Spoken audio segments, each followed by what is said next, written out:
આગની જ્યોત હંમેશા એક જ રંગની કેમ નથી હોતી? ક્યારેક પીળી, ક્યારેક વાદળી તો ક્યારેક લાલ.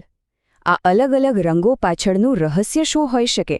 ચાલો આજે આપણે સાથે મળીને આની પાછળનું વિજ્ઞાન સમજીએ.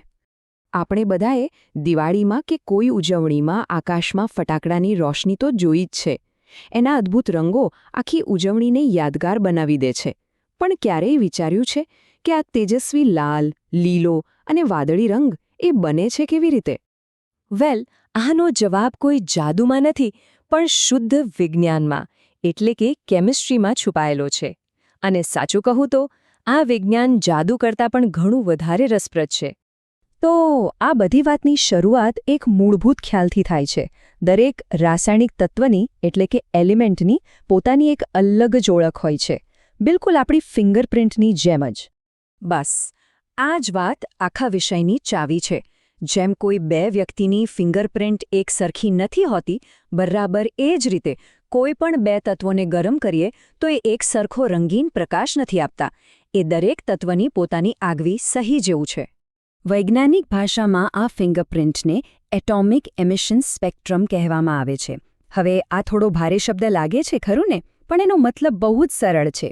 જ્યારે કોઈ તત્વને ગરમ કરવામાં આવે ત્યારે તે જે અલગ અલગ રંગોનું મિશ્રણ બહાર ફેંકે છે એની એક ખાસ પેટર્ન હોય છે. બસ એ જ. તો આને આ રીતે વિચારો. આપણી ફિંગરપ્રિન્ટ એટલે શું? આપણી આંગળીઓ પરની રેખાઓની એક યુનિક પેટર્ન, જે આપણી ઓળખ છે. એ જ રીતે તત્વની ફિંગરપ્રિન્ટ એટલે પ્રકાશની એક યુનિક પેટર્ન, અને તે એ તત્વની ઓળખ છે. વૈજ્ઞાનિકો આનો જ ઉપયોગ કરીને લેબમાં અલગ અલગ પદાર્થોને ઓળખે છે.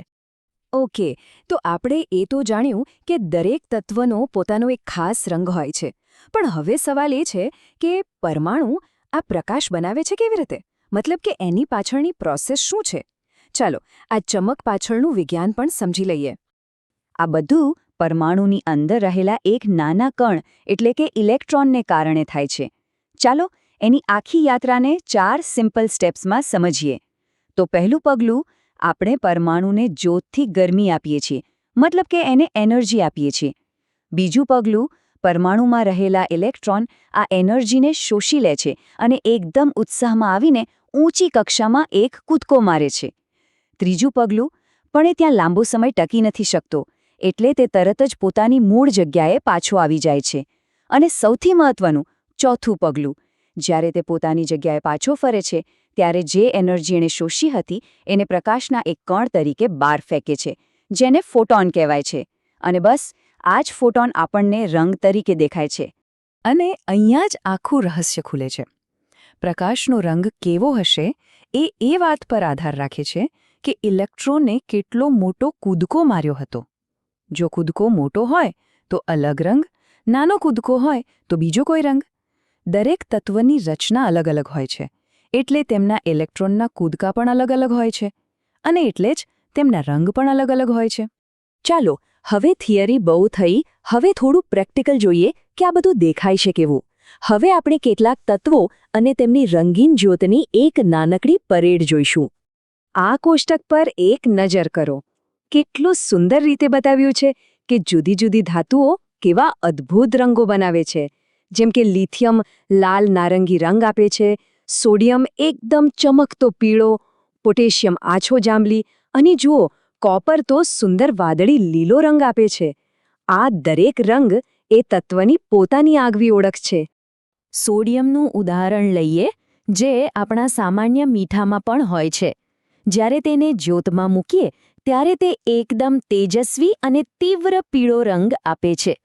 તમને ખબર છે, રસ્તા પરની જે પીળી સ્ટ્રીટ લાઇટ્સ હોય છે એમાં ઘણીવાર સોડિયમનો જ ઉપયોગ થાય છે. હવે સ્ટ્રોન્શિયમને જુઓ. તે એકદમ ઊંડો, ચટક લાલ રંગ આપે છે. અને આ જ કારણ છે કે ફટાકડામાં અને બીજા ફાયરવર્ક્સમાં લાલ રંગ બનાવવા માટે મોટે ભાગે સ્ટ્રોન્શિયમનો જ ઉપયોગ થાય છે. અને છેલ્લે કોપર. તે એક અદ્ભુત વાદળી લીલો રંગ બનાવે છે, જે ખરેખર બીજા બધા રંગોથી અલગ તરી આવે છે. આ બધા ઉદાહરણો સ્પષ્ટ રીતે બતાવે છે કે કેવી રીતે દરેક તત્વની પોતાની એક યુનિક રંગીન સહી હોય છે. તો આ બધી વાતો માત્ર લેબ કે પ્રયોગશાળા પૂરતી સીમિત નથી. આ વિજ્ઞાન આપણી આસપાસની દુનિયામાં પણ સતત કામ કરે છે. ચલો જોઈએ કેવી રીતે. આ ફ્લેમ ટેસ્ટ ખરેખર બહુ જ ઉપયોગી છે.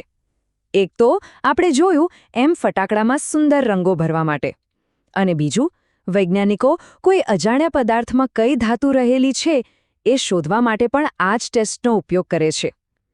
તે કોઈપણ પદાર્થને ઓળખવાની ખરેખર એક ઝડપી અને અસરકારક રીત છે.